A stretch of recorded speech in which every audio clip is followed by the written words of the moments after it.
كاب أقول تلفزيون إيرترا عزو سلامتنا تقبلوا زي خبركم تخططلتنا كم يتمسيو ساعة قينون لومي ربع إسران سلستن مسكر مستدالو زينا ومسنا دو حيزنا لكم قريبنا لنا نمكتال لكم بخبر زعدم بيتروس منكسي بقند نطبطاتون فيلم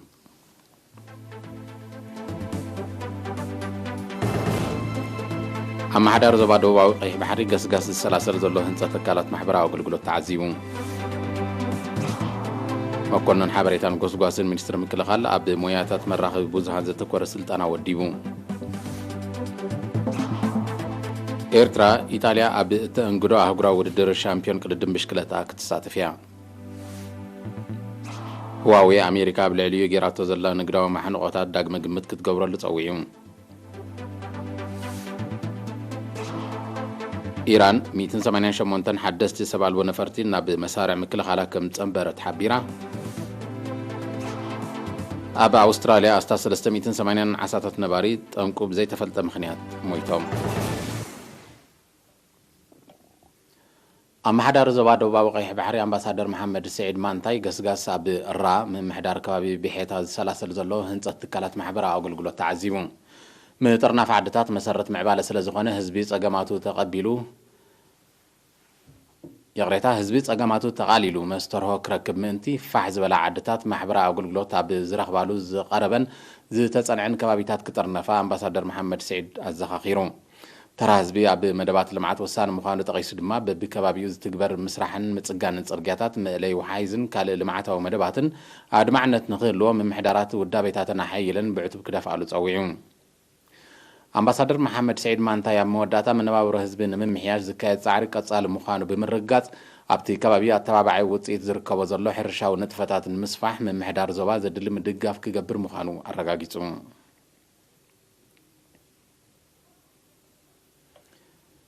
54 أبالات مكونن حبريتان قوسقاسن منستر مكلخال بموياتات مراخب بوزهان 10 أبالات منستر زينا دما بأتصحفا حصير تخططالي طعنا ودراما زوسدو سلطناتات زازيمم تمرقهم غازيتنياتات بنياف ساعتين ساميل حبت ميكائيلن نزدالو وصبصب ارسيما سمورم كتقربيا مكونن حبريتان قوسقاسن منستر مكلخال بموياتات مراخب بوزهان مالت غازيتنيات إديتينين غرافيكسن كمون أرتعوت أمراوي واننت أسرار حفيلمن نشدش سامنتي زسلطنهم 54 أبالاتو لومي 23 مسكرم أمريغم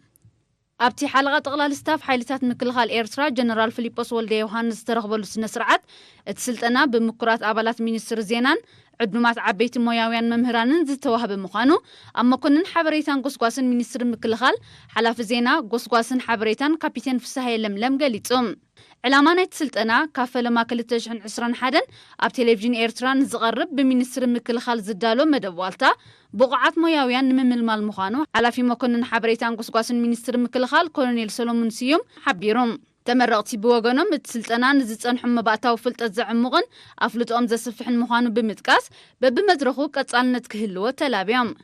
أما وداتا حلقة تغلال ستاف حيلتات مكلخال إيرترا جنرال فيليبوس والدي يوهانس سرح سنة طبب نعلم زمرح قداس مويا كم زخانة أب صورة إيرترا نزنبرو تلوا دحر متقاس سلطنتي نزغسمو فلطت بنبابن ملوات تمكرون كمعبلو تلابيام حيلنا يسنة طببنياتات وي حيلنا يسنة طبب عمقوتو كتعقنو أي تخيل نخاب منهم تأمر كد محجي تعقنا لحر حجون تعقنا يكون أنت عمقوت كومو سلازوكونا خاينا حجي نزل سنة طبب بزل عادة درجة خندفقو نفتن زلنا لازم تايو حجتي قدامي إعلاما نايتي سنة طبب من إسياتنا إزي حجي زلو من إسي ولدو كما يجيرو أرحيقو يتمت كما يجيرو يخسكس كما يجيرو مأذن حز مأذن هجراونت مالتيو نسو تراي زي كونون اترائي تراي زي كونت تصقاتات نايز هجرون نوعهم صبخهم زلو ازي سنة طباباوي سرحات راح يخم مأذنهم زخيل مصحف كابسب نابسب عمبابات الساقاقر نهبي لازي مصحفتي قصالي مصحفتي نحر زي نبب كوين حدا سنة طبابانياتات مس قبرنا وها هذا نبدل على درجة خدف خيليو مصحفتي مسببه نتتمهرون أبقبلو ختركم كلها أبي زخيل أو وش تحبرتسب حبرتسب أخفلت ألو إذا خمزين كله كاب استفلالي كفلتاتن جنافر المينستر زينا زتواصو شمون تدق أنستيو زركبهم عسرا غازيتينياتات أبد صحافة حاصير تخاتالت عناوي دراما زتكور سلطنا قسيمام اتي بمتحوار مينسترتات زينان طعنان زتودب سلطنا ام مصحف كلتاوي مبهال متقام توسخ دمصታት ቅርጽን መስርሕን ሓጺር ድራማ ከምውን ሜላታት ተዓላልያ ጽሑፍን ኣብ ማዕባብ ላዛንታን ዘጠቃለለዩ ነይሮም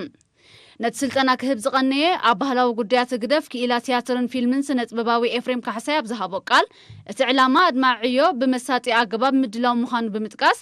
ኣብ ምምዕባል ዓቕሚ ሰልጠንቲ ኣስተዋጽኦ ከም ዝህልዎ ገሊጾም ወደብቲ ናይቲ መደባብ ዘስምዕዎ ሓጺር ቃል እቲ መባእታዊ ክልተ ሓሳባዊ ስልጠና ጥበብ ዝተሓወሶ ሓጺር ድራማታት ንምስራሕ መሰረት ዘትሕዝ ምዃኑ ድሕሪ ምብራህ ሰልጠንቲ ኣብ ግብራዊ ስራሕ ክምርሕሉን ከንጸባርቕዎን ኣዘኻኺሮም ሰልጠንቲ ኣብ ዝሃበዎ ርእይቶ ንኣገዳስነት ስልጠናታት ኣብ ምዕባል ዓቕሚ ሰብ ብምጥቃስ ቀጻልነት ክህልዎ ተላብዮም ኤርትራ ካብ 24 ክሳብ 27 መስከረም ኢጣልያ ብተንግዶም መበል 87 ኣህጉራዊ ውድድር ሻምፒዮና ቅድድም ብሽክለታ ክትሳተፍ እያ ኣብዚ ካብ ልዕሊ 40 ሃገራት ዝተዋፅኡ ተቐዳደምቲ ዝሳተፍዎ ኣህጉራዊ ውድድር ኣብ ኤውሮጳ ኣብ ውድድራት ተጸሚዶም ዝጸንሑ ፕሮፌሽናል ተቐዳደምቲ መርሃዊ ቅዱስ ናትናኤል ብርሃንን ኣማኑኤል ገብረዝጋብሄርን ኤርትራ ወኪሎም ከም ዝሳተፉ ኣሰልጣኒ ሃገራዊት ጋንታ ኤርትራ ኣቶ ሳምሶን ሰሎሞን ካብ ኣስመራ ብቴሌፎን የሪና ሓቢሩ እዚ ደቂ ኣንስትዮን ዓበይቲ ደቂ ተባዕትዮን ዝሳተፍዎ ኣህጉራዊ ውድድር ኣብ ነፍሲ ወከፍ ምድብ 31.7 ኪሎ ሜትር ዝሽፍን ናይ ውልቂ ክሮኖሜትር ከምኡውን 143 ኪሎ ሜትር ናይ ደቂ ኣንስትዮን 258.2 ኪሎ ሜትር ናይ ደቂ ተባዕትዮን ናይ ጽርግያ ውድድር ከም ዘጠቓልል ክፍለጥ ተኻኢሉሎ ጽባሕ ኣብ ከተማ ኢሞላ ዝጅምር ኣህጉራዊ ውድድር ሻምፒዮና ቅድድም ብሽክለታ ድሕሪ ምኽሳት ኮሮና ቫይረስ ዝካየድ ዘሎ ካብቶም ናይ ፈለማ ኣህጉራዊ ውድድራት እዩ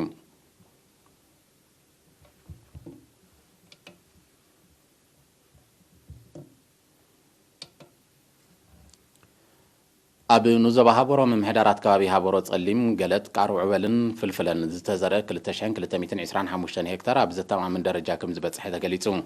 ንሁሉ ኩነታት ዘራእቲ ብዝምልከት ሓላፊ ቤት ጽሕፈት ሚኒስትሪ ሕርሻ ኣብቲ ኑዘባ መንእሰይ ኣድም መሓመድ ኢብራሂም ንኤሪና ብዝሃቦ ሓበሬታ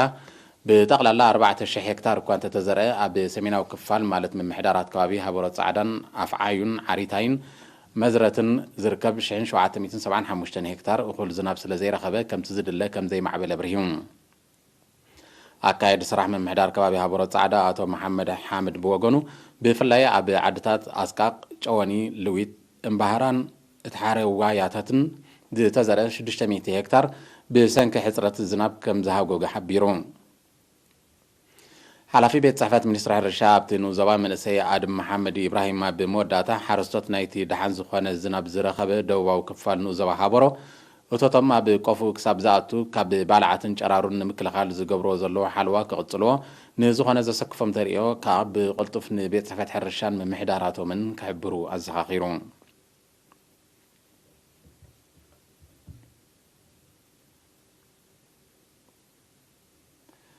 ب14 መስከረም ኣብ ኑዘባ ፎርቶ ሳዋ ዝሃረመ ንፋስን በረድን ዝተሓወሶ ብርቱዕ ዝናብ ኣብ ሰብ ጥሪት ኣባይትን ሃብቲ ገረብን ጉድኣት ከም ዘውረደ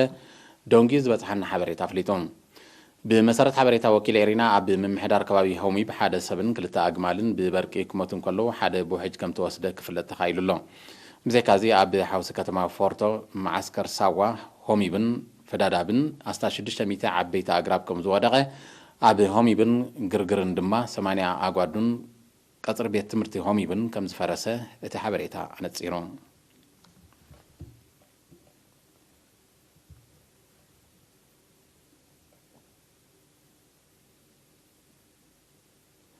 ኣብ ዝተፈላለየ ከባቢታት ኑዘባ ቆርደትን ሓውሲ ከተማ ጾረናን ንጽጉማት ወገናት ገንዘባውን ዓይነታውን ሓገዝ ተበርኪቱ ብመሰረት ዝበፅሓና ሓበሬታ እቲ ሓገዝ ኣብ ኑዘባ ቆርደት ነበርቲ ምምሕዳራት ከባቢ ባድ 1 ባድ 3 ከምኡውን ሃገራዊ ማሕበር ሓርበኛታት ስንኩላን ኩናት ዘበርክትዎ ኮይኑ ብድምር 7.5 ኩንታል እኽልን 7455 ናቕፋን ከም ዘጠቓልል ተፈሊጡ ኣብ ሓውሲ ከተማ ጾረና ድማ ብምትሕባር ምምሕዳር ኑዘባ ጾረናን ማሕበር ደናግል ኣርሴኒ ጾረናን ካቶሊካዊት ቤተክርስትያን ሰበኻ ሰገነይትን ን100 ጽጉማትን ስንኩላንን ዝውዕል 60 ኩንታል እኽሊ 2 ኩንታል ዓደስን 125 ሊትሮ ዘይትን ሓገዝ ተዓዲሉ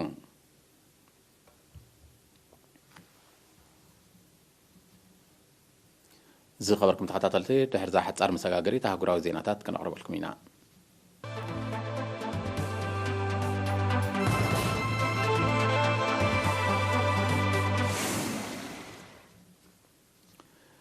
ቻይናዊ ኩባንያ ቴክኖሎጂ መራኸቢታት ህዋዌ ኣሜሪካ ብልዕሊኡ ኣገራቶ ዘላ ንግዳዊ ማሕነቆታት ዳግመ ግምት ክትገብረሉ ብ23 መስከረም ፀዊዑ እቲ ኩባንያ ነዚ ፃውዒት ዘቕረበ እቲ ስጉምቲ ኣብ ዓለማዊ ዕዳጋታት ቴክኖሎጂ ከይተረፈ ኣሉታዊ ሳዕቤናት ይኽትል ከም ዘሎ ብምጥቃስ እዩ ነቲ ኩባንያ ብስልያዊ ንጥፈታት ክትከሶ ዝፀንሐት ኣሜሪካ ነዚ ሓድሽ ፃውዒት ብዝምልከት ዝሃበቶ ምላሽ ዘጊት የለን እቲ ኩባንያ ኣብ ዝምታ ንግዳዊ ምስጢራት ክነጥፍ ምጽንሑ እትኸስስ ኣሜሪካ ካብ ዝሓለፈ ዓመት ኣብ ጸሊም መዝገብ ኣስፊራቶ ከም ዝጸንሐት ጸብጻባት ይጠቕሱ ይኹን እምበር ነቲ ክሲ ኣሉታዊ ምላሽ ክትህበሉ ዝጸንሐት ቻይና እቲ ስጉምቲ ፖለቲካዊ ድፊት ከም ዘለዋ እያ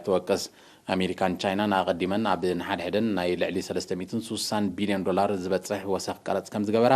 ብሰንኩ ድማ ንግዳዊ ዝምድናን ከም ሻሕከረ ይፍለጥ እቲ ክልታዊ ዘይምቅዳው ንንግዳዊ ንጥፈታት ካልኦት ሃገራት እውን ብኣሉታ ክጸልዎ ይርአ ከም ዘሎ ኪላታት ቁጠባ ይገልጹ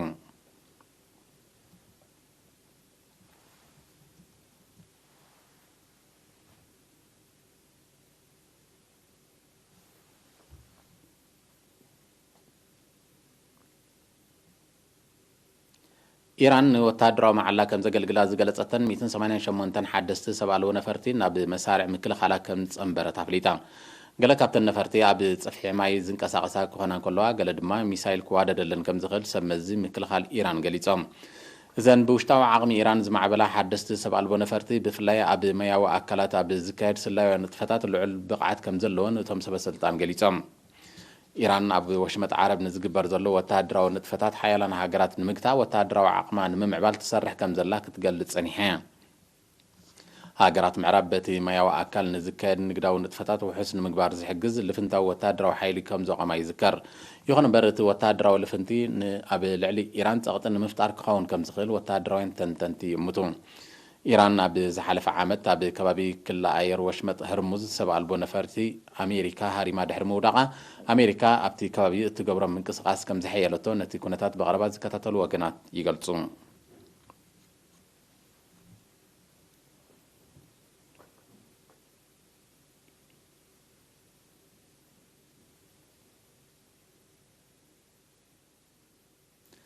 ኣብዚ ቅንያት እዚ ኣብ ደሴት ታዝማንያ ናይ ኣውስትራልያ ካብ ዝተገፍዑ ልዕሊ 500 ዓሳታት ነባሪ እቶም 380 ከም ዝሞቱ ማዕከናት ዜና ቃልሐን ነቶም ዓሳታት ብህይወት ንምድሓን ብዝተኻየደ ጽዑቕ ስራሕ ኣስታት 50 ጥራይ ክሰሩ ከም ዝኽኣሉ እዩ ዝግለጽ ዘሎ እቲ ክስተት ኣብ ኣውስትራልያ ኣቐዲሙ ካብ ዘጋጠመ ተመሳሳሊ ተርእዮ እቲ ዝኸፍአ ምዃኑ ኣከባቢያዊ ጸብጻባት ይጠቕሱ ዛጊት ጠንቅቲ ክስተት ከም ዘይተነጸረ መንግስቲ ኣውስትራልያ ሓቢሩ ኣሎ ኣብ 1996 ኣብ ምዕራባዊ ክፋል ኣውስትራልያ ልዕሊ 320 ዓሳታት ነባሪ ተገፊዖም ከም ተረኽቡ ጸብጻባት ይጠቕሱ ብከላ ኣከባቢ ብሓፈሻ ማያዊ ኣካላት ድማ ብፍላይ ጠንቂ ሞት ብዙሓት ህይወታውያን ይኾይን ከም ዘሎ እዩ ዝግለጽ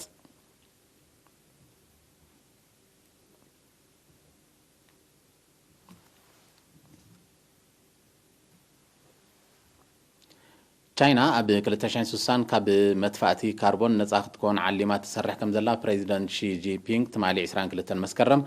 ኣብ መበል 75 ዓመታዊ ጉባኤ ሓፈሻዊ ባይቶ ሕቡራት ሃገራት ብማንዛዊ መዳይ ኣብ ዘስምዑ መደረ ኣፍሊጡ ሃገሩ ኣብ 2030 ናብ ዝበረኸ መጠን መጥፋእቲ ካርቦን ክትበጽሕ ምዃና ዝጠቐሰ ፕሬዚደንት ፒንግ ሃገራት ለበዳ ኮሮና ቫይረስ ኣውሪድዎ ዘሎ ቁጠባዊ ሃስያ ንምሕዋይ ኣብ ዝወስዶ ስጉምቲ ሓምላይ ቁጠባዊ ሕውየት ንምርግጋጽ ክጽዕታ ጸዊዑ ኣስታት 28 ሚታዊት ካብ ጠቕላላ ኣብ ዓለም ዝትፋእ ካርቦን ዳይኦክሳይድ ኣብ ቻይና ምዃኑ ዝጠቐሱ ጸብጻባት እቲ መጠን ኣብ 2018-19 ብልዑል ከም ዘያየደ እዮም ዝሕብሩ ለበዳ ኮሮና ቫይረስ ንምቁፅጻር ብዝተወስደ ተረርቲ ስጉምትታት መጠን ዝትፋእ በካሊ ጋዛት ኣብ ቻይና ብልዕሊ 25 ሚታዊት ነኪ ምንባሩ እንተኾነ ግን ካብ ወርሒ ሰነ ጀሚረን ሓያሎ ልዑል ብከላ ዘስዕባ ኢንዳስትሪታት ዳግማይ ስራሕን ብምጅማረን እቲ መጠን እናዘያደ ምምፁ እቶም ጸብጻባት ይረድኡ እዚ ቻይና ውፅያቶ ዘላ ውጥን ካልኦት ሃገራት ተመሳሳሊ ስጉምቲ ክወስዳ ዘተባብዕ ምዃኑ ዝሕብሩ ኪላታት ነቲ ኣብ 2050 ዓለምና ካብ መጥፋእቲ ካርቦን ነጻ ክትከውን ኣብ ስምዕ ፓሪስ ተበጽሐ ምርዳእ ኩን ንምግባር ደፋኢ ረቑሒ ምዃኑ ይገልጹ ዝጥፍኡ በከልቲ ጋዛት ቀንዲ ጠንቂ ናይቲ እናዛየደ ዝመጽእ ዘሎ ዓለማዊ ዋዕይ ምዃኑ ዝሕብሩ ተመራመርቲ መጠን ባህርያዊ ሓደጋታት እውን ከም ዝዛየደ ይረድኡ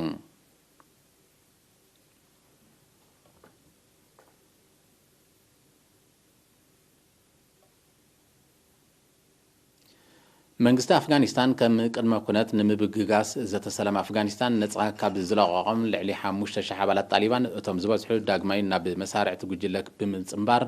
ከም ዝዓጠቑ ኸሲሱ ኣቦ እምበር ላዕለዋይ ባይቶ ንሃገራዊ ዕርቂ አፍጋኒስታን ብምዃን ኣብቲ ምስ ጣሊባን ዝካየድ ዘሎ ዘተሰላም ንልኡኽ መንግስቲ ዝመርሕ ዘሎ ዓብዱላህ ብ22 መስከረም ኣብ ዝሃቦ መግለፂ እዩ ነዚ ክስ እዚ ኣቕሪቡ ዓብዱላህ ኣብ መግለፂኡ ጉዳይ ናይዞም ነፃ ምስ ተለቁ ኣጽዋር ዘልዓሉ ኣባላት ጣሊባን ነቲ እወታዊ ገስጋስ ዘመዝግብ ዘሎ ዘተሰላም በኣሉታ ከይጸልዎ ዘሎ ስጋት ብምጥቃስ ጣሊባን ንዝተበጽሐ ስምዕ ምቁራት ተኽሲ ብምኽባር ነቲ ሓሓሊፉ ኣብ ልዕሊ ዕላማታት ሰራዊት መንግስቲ አፍጋኒስታን ዘካየዶ ዘሎ መጥቃዕትታት ደው ከብሎም መንግስቲ ኣሜሪካ ድማ ኣብ ልዕሊ እቲ ጉጅለ ጸቕጢ ክገብር ጸዊዑ ኣብ ሳልስቲ እዚ ኣብ መንጎ ሰራዊት መንግስቲ አፍጋኒስታንን ጣሊባንን ብዝተኻየደ ግጭት ካብ ክልቲኡ ወገን ኣስታት 140 ሰባት ከም ተቐትሉ ይሕበር በዚ ድማ ቅልውላው ኣፍጋኒስታን ብሰላማዊ መዳይ ንምዕራፍ ኣብ መንጎ መንግስቲ አፍጋኒስታንን ጣሊባንን ኣብ ከተማ ኣደውሓ ቀጠር ተበጋጊሱ ዘሎ ዘተሰላም ከይተዓናቕፍ ተሰጊዩሎ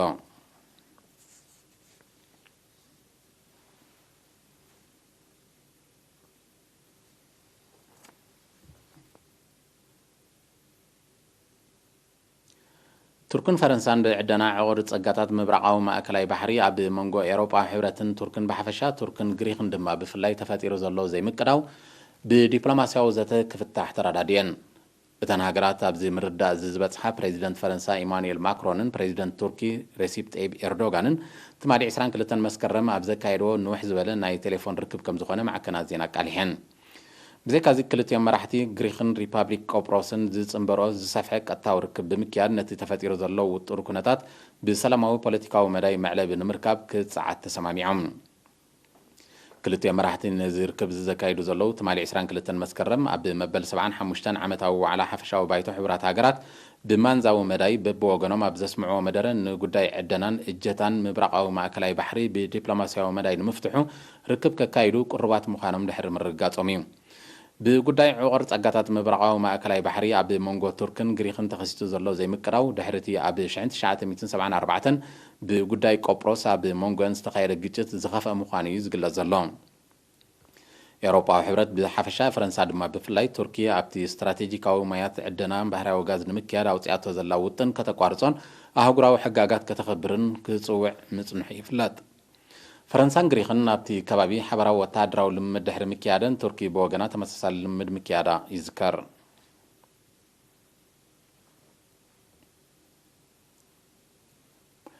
ኣብ ደቡባዊ ሊባኖስ ተደኪኑ ኣብ ዝርከብ መኽዘን ኣጽዋር ሕዝብ الله ሓደጋ ኖትግን ባርዕን ከም ተኸስተ ንሰብ መዝጸታት ሃገር ብምጥቃስ ማዕከናት ዜና ቃሊሐን በቲ ኣብ ወሰናስን ከተማ ዓይን ቃና ኣብ ዝርከብ ማዓስከር ዕጡቕ ሓይሊ ዝተኸስተ ሓደጋ ዛጊት ቁጽሮም ብወግዒ ዘይተነጸረ ከም ዝቐሰሉ ዝተቐሱ ጸብጻባት